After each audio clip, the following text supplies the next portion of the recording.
Welcome to Blizzard Fire. We hope this video helps fire up your solution. In this video, I will explain how to play colored dominoes.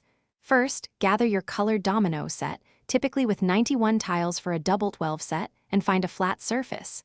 Each player draws a starting hand. For 2 to 4 players, draw 15 dominoes each. For 5 to 8 players, draw 12 dominoes each. The remaining dominoes form the boneyard.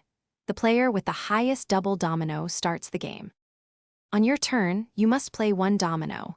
Match the end of your domino to an open end of a domino already on the table, either by color or by number.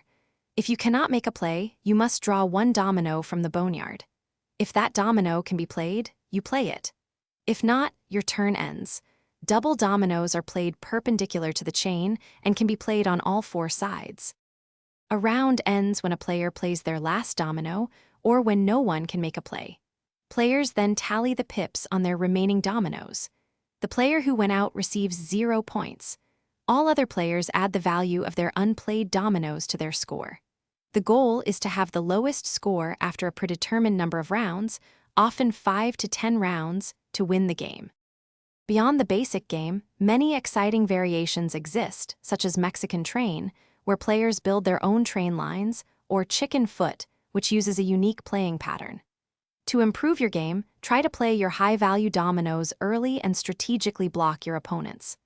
Remember, colored dominoes are a fantastic game for 2 to 8 players, offering fun for everyone. Thanks for watching. If you found this helpful, don't forget to like and subscribe.